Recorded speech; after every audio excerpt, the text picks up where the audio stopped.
বিভিন্ন অর্গানাইজেশন, বিভিন্ন media channel, তাদের মাধ্যমে আমরা কিছু নতুন তথ্য পেয়েছি। যেমনটা পেয়েছি আমরা আমাদের ৭১ টেলিভিশনের ফারজানা রূপা তার সমীকরণ নামীয় একটা অনুসন্ধান রিপোর্ট তিনি প্রচার করেছেন। সেখানে আমরা তৎকালীন পররাষ্ট্রমন্ত্রী দীপমণির একটি ইন্টারভিউ আমরা পেয়েছি। সেখানে বিবিসির সাংবাদিকের একটা বক্তব্য আমরা পেয়েছি। আমরা আরেকজন সাংবাদিক পেয়েছি, তিনিও এই সম্পর্কে বলছে। মোজাম্মেল বাবুর সংশ্লিষ্টতা আমরা পাচ্ছি।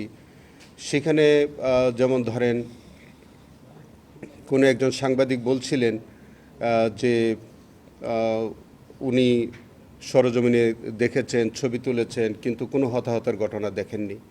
এরকম কিছু উদ্ভট ভিত্তিহীন মিথ্যা তথ্য তিনি প্রচার করেছেন। তখন ফারজানা রূপা সমীকরণ নামীয় যে অনুসন্ধানী রিপোর্টটা করেছেন, সেটা আমাদের কাছে মনে হয়েছে যে একেবারেই ঘটনার পরপরই, যেখানে সারা দেশব্যাপী একটা আলোড়ন সৃষ্টিকারী ঘটনা ঘটল, সেটাকে একেবারেই ভিন্ন খাতে নেবার জন্য তিনি কিছু বিতর্কিত মানুষের বক্তব্য নিয়ে একটা রিপোর্ট তৈরি করে সেই রিপোর্টটা তিনি জাতির সম্মুখে করলেন, সারা দুনিয়াতে এটা প্রচার করে দিলেন, দিয়ে প্রকৃত ঘটনাটাকে তিনি আড়াল করলেন।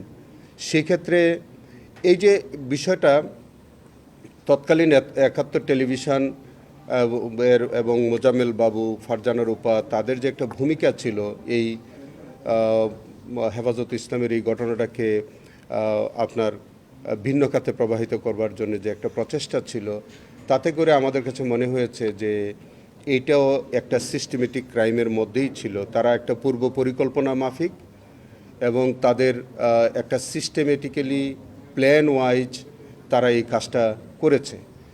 যে রিপোর্টটার একেবারেই কোনো সত্যতা ছিল না, এবং সেখানে আপনার বিশেষ কোনো ব্যক্তিদের তারা সাক্ষাৎকার নিয়েছেন, তারাও খুব বিতর্কিত ব্যক্তি। সেই জায়গা থেকে আমাদের কাছে মনে হয়েছে যে এই মামলার ইনভেস্টিগেশনের স্বার্থে তাদের জিজ্ঞাসাবাদ করা খুব প্রয়োজন। এই কারণে আজকে আমরা মোজাম্মেল বাবু, যিনি ইতিমধ্যে বোধহয় জেলে আছে, এবং দীপমণি যিনি পররাষ্ট্রমন্ত্রী ছিলেন, তিনি ইন্টারভিউ দিয়ে একেবারেই শেখ হাসিনার অবিকল কথাটা তিনি বলেছেন। তাহলে দুইজনের বক্তব্য একরকম হয় কেমন করে?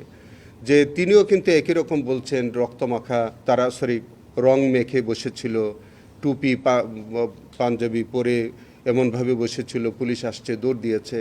তারপরে বিদেশের সাংবাদিকদের সাথে তিনি এরকম একটা উদ্ভট ইন্টারভিউ দিয়েছেন, যেখানে একেবারেই হেফাজতের ইসলামের এই ঘটনাটাকে একেবারে ভিন্ন খাতে উনি প্রবাহিত করলেন। তাতে মনে হচ্ছে যে উনি পররাষ্ট্রমন্ত্রী হিসেবে তিনি সরকারের এই যে সিস্টেমেটিক বা প্ল্যান ওয়াইজ যে কাজটা, সেটার মধ্যে তারও সম্পৃক্ততা ছিল। ৭১ টেলিভিশন, তৎকালীন ৭১ টেলিভিশন মোজাম্মেল বাবুর নেতৃত্বাধীন যে এবং ফারজানা রূপার বরাবরই তিনি বিতর্কিত ভূমিকায় থাকতেন। সেখানে একেবারেই পরের দিন এরকম একটা সেন্সিটিভ বিষয়, তিনি প্যান্ট শার্ট পরিহিত অবস্থায় সেই যেখানে রক্তের স্তূপের উপরে দাঁড়িয়ে, যেখানে সারা বাংলাদেশের একটা ইসলামিক মূল্যবোধ এবং মানুষের একটা ধর্মীয় সেন্টিমেন্ট কাজ করতেছিল, সেই সময় তিনি একজন ভদ্রমহিলা, তিনি পোশাক আশাক এমনভাবে পরিধান করে এমন একটা চিত্রায়িত করলেন জায়গাটাকে, এবং এমন কিছু মিথ্যা তথ্য প্রচার করলেন, মনে হলো যে এটাকে নিয়ে তিনি একটা মকারি করলেন।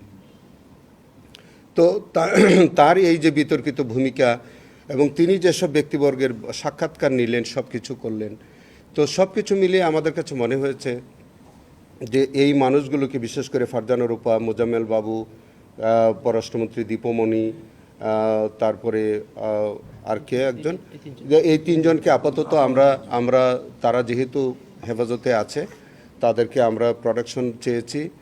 আগামী তারিখে আমরা হয়তো আমাদের এই কেসে শোন অ্যারেস্ট দেখাবো, এবং সেখানে দেখানোর পরে তাদেরকে আমরা সেফ হোমে নিয়ে আমাদের প্রয়োজনীয় জিজ্ঞাসাবাদ করব এই মামলার স্বার্থে।